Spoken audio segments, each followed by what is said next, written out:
एक शास्त्र की श्रृंखला है, जाए हम कहवे इतिहास।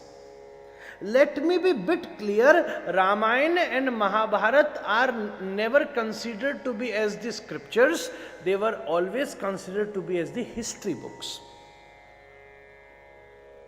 इतिहासम, रामायण और महाभारत इस देश का इतिहास है, यह बात स्पष्ट लिखी है।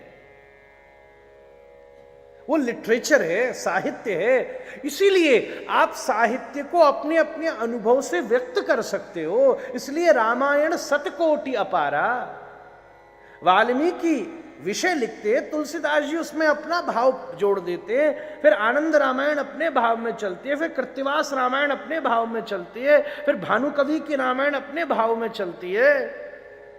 अपनी कितनी महाराज रामायणों का वर्णन करो।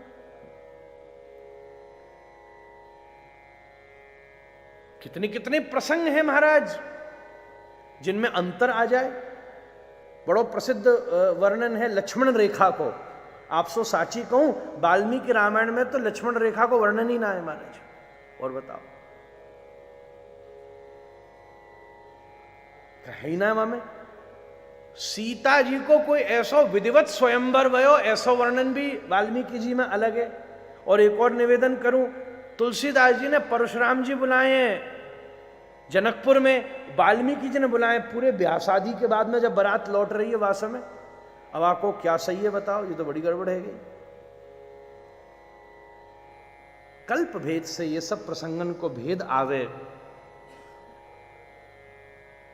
पर ये इतिहास ग्रंथ है। हम इतिहास से प्रेरणा लेके अपने वर्तमान को अलंकृत करते हैं। फिर एक प्रणाली है जिसको हम पुराण कहने, मुख्य रूप से 18 हैं। मार्कंडे, मत्स्य, भागवत, भविष्य, वामन, वायु, विष्णु, ब्रह्म, ब्रह्म वैवर्त, ब्रह्मांड, अग्नि, नारद, पद्म, लिंग, गरुण, कूर्म, स्कंद, सब पुराणन के स्वरूप है। वेद 4 रूपों में प्रकट होता है, उसी के भाग को उपनिषद भाग कहते हैं, और बाद में उसमें ब्रह्म सूत्र की रचना होती है। यह सब स्ट्रक्चर है। वेद का जो औपनिषदक भाग है, उस औपनिषदक भाग के ऊपर जो कमेंट्री बनी, कमेंट्री से मेरा मतलब भाष्य, एक्सप्लेनेशन, उसका नाम गीता है। सर्वोपनिषदो गावो दुग्धा गोपालंदन पार्थो वत्स सुधीर भोक्ता दुग्धम गीतामृतम महत्।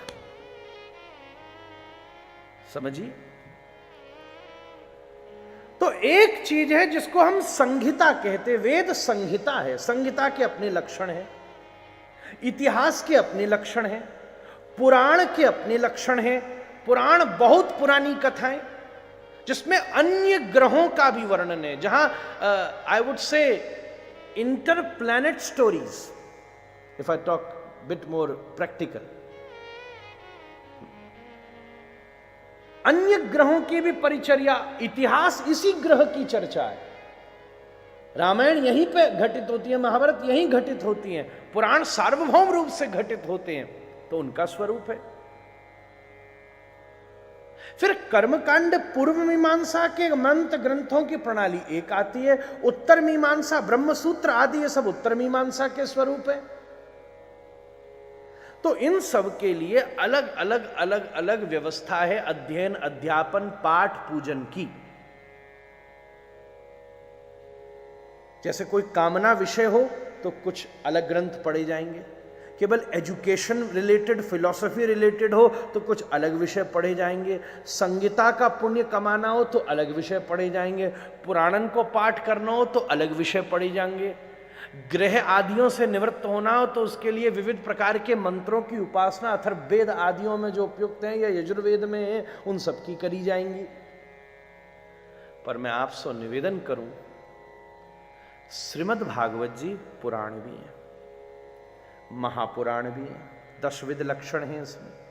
श्रीमद् भागवत जी संहिता भी हैं, पारमहंस्याम संहितायाम। श्रीमद् भागवत जी ऐसा अद्भुत ग्रंथ है कि संहिता भी है। श्रीमद् भागवत जी ऐसा अद्भुत ग्रंथ है कि ये भाष्यम ब्रह्म सूत्राणाम, ये ब्रह्म सूत्र का अप्राकृतिक भाष्य भी है। ये भाष्य ग्रंथ भी है, संहिता ग्रंथ भी है, पुराण भी है, महापुराण भी है। और एक और निवेदन कर दूं, इनको कर्मकांडीय प्रभाव भी है। प्रेत पीड़ा विनाशिनी, अकाम सर्व कामो वा या मोक्ष काम उदार दी, जिसकी जैसी इच्छा हो, जो निष्काम हो उसके लिए भी, जिसके सर्व काम हो उसके लिए भी, और जो साक्षात कैवल्य की प्राप्ति करना चाहता हो उसके लिए भी। कोई सो प्रयोग कऊ जगह काम में आएगा, कोई सो प्रयोग कऊ जगह काम में आएगा। कैसे काम चले महाराज? सीधी सीधी बात है। उपासना का अपनो अपनो स्वरूप है। भागवत जी में वर्णन है, गृहस्थ की दिव्यता के लिए देवी की उपासना हो, विद्या की दिव्यता के लिए शंकर की उपासना हो। सब अपनी अपनी व्यवस्था चलेगी। अब एक जना हनुमान जी के पीछे लग रहा हो, मेरे ब्याह करा दो, ब्याह करा दो। हनुमान जी बोले मैंने ना कियो, मैं तेरे को कहां तक कराऊंगा भैया, जिनने कियो उनसे पूछ।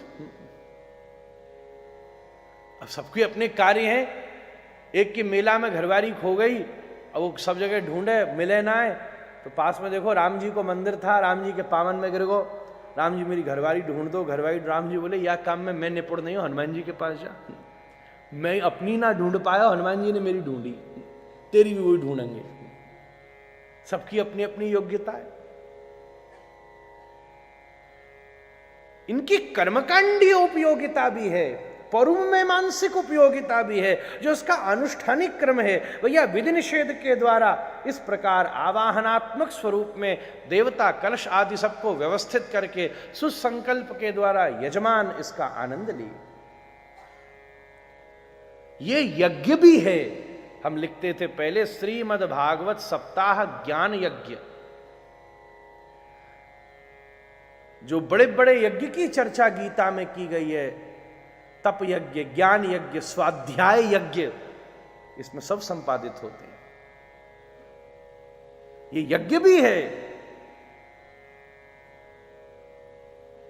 योग भी है महाराज। जितासनो, जित श्वासो, जित संगो, जितेंद्रिय, यहां से सुखदेव जी प्रारंभ कर रहे हैं। ये तो सारा अष्टांग योग की निधि परीक्षित को उपदेशित की है महाराज। या में योग भी है, या में यज्ञ भी है, या में सांख्य भी है, या में वेदांत भी है, ये भाष्य भी है, ये पुण्य प्रदायक भी है, ये पुण्य निवृत्तक भी है, ये पाप निवारणी भी है। और बड़ी बात यह है, प्रेमा पुमर्थ हो महा।